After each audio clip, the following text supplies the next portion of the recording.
Well, today the Supreme Court is hearing arguments in a discrimination case between a Colorado baker and a gay couple. The baker says that he refused to make a wedding cake for the couple in 2012 because it conflicts with his religious beliefs.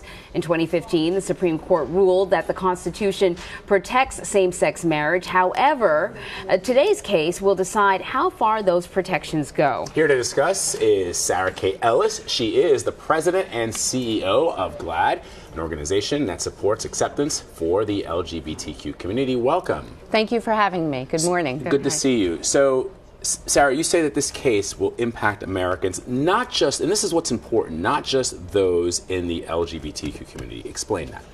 So I think there's a few things that we want to unpack with this, which is first and foremost is that we're a country that should be businesses open to all, not just to a few.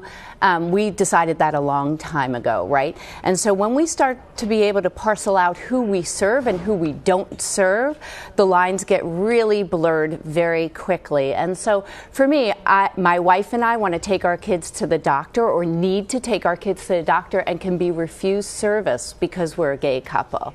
So if a single woman would like birth control, can be denied by a pharmacist, right? An unmarried couple goes to check into a hotel and is denied a hotel room.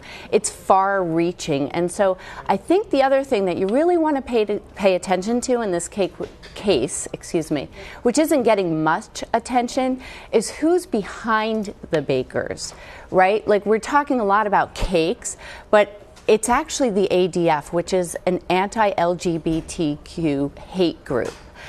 Tony Perkins has been on the circuit talking about why this is so important. Artists aren't talking about why it's so important.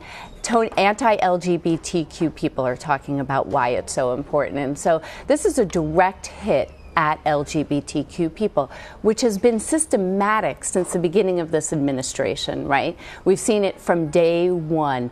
This administration, the Trump administration, erasing LGBTQ people. And this is another way to do that, and now to legislate against us. You mentioned that artists aren't talking about this, but you know that is part of the argument here. The argument for the baker is that creating a cake, unlike making chocolate chip cookies, but creating a cake is part of his artistic expression. He's sort of putting himself into it. And it's the First Amendment, he says, freedom of expression. Right, right. And we all support the First Amendment. It is critical to the United States of America, the First Amendment.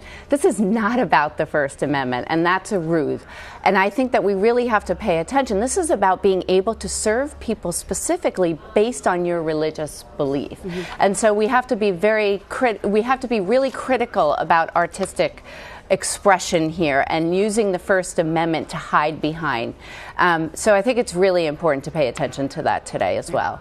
You recently sent a letter to multiple media outlets of their coverage of this case. You wrote that using terms religious freedom or religious liberty promotes bias branding. Yes. What does that mean? So the ADF, who is behind this case, has been calling it a religious freedom. And when people hear that, they say, of course I'm for religious freedom. I am too. We all are. It's embedded and enshrined in our Constitution. That's not what this is. This is about an exemption. This is about giving special privileges to certain groups of people to discriminate against other people. And that's really important to pay attention to. Yeah, you mentioned in your piece, you call it using the F word, like you want the phrase religious freedom not to be used. That's because right. It's not about, it may be an element of expression, but this is not an argument about religious freedom, and the media tends to sort of use those phrases interchangeably. Right. Well, the ADF in this case has been using religious freedom because, like we said, everybody's for religious freedom. Right. Of course, it's enshrined in the Constitution. That's not what's up for debate here. What's up to debate here is I don't serve your kind. Right? Yeah, that's really. We don't want to be a nation like that again, do we? It's so interesting you say that because that was going to be my question. For marginalized groups in this country who have fought, in many cases have died for their rights that all Americans should enjoy as enshrined in our Constitution, how do you feel now looking at the landscape in 2017, looking at rights that you've gained, African Americans have gained, people who are disabled have gained, women, and all of a sudden, what does it feel like to you now? Yeah, it's a different culture. And at GLAAD, we're about changing the culture and disrupting for better, to making the world a better place. And so it's a hard time right now, right? Since Trump has come into office, he's brought in a whole era of discrimination against marginalized groups and communities. And we're seeing it in all of the statistics. Hate crimes are up, school bullying is up. And so there's a permission slip that was given through this past election that it's okay to hate.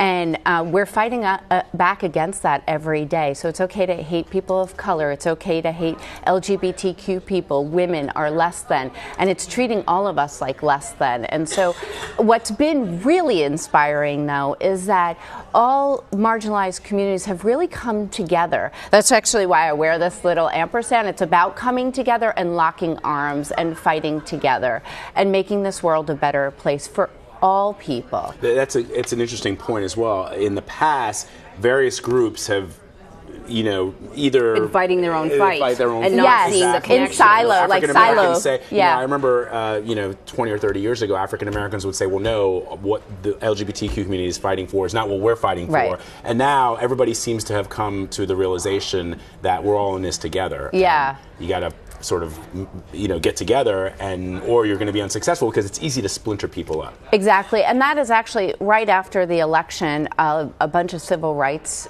leaders came together in Washington, and that's the exact conversation that we had, was that we don't want to be pit against each other, because that's a really dangerous place to live. And once we start getting sectioned off, then we're alone. The less there's more power in the majority, right? And so coming together and taking on immigration, women's rights, people of color rights, we're all integrating that into our everyday business. Now, LGBTQ people are a little different because we are everyone, right? So we've always been at GLAAD someone who has promoted and tried to help every other social justice movement because it affects us.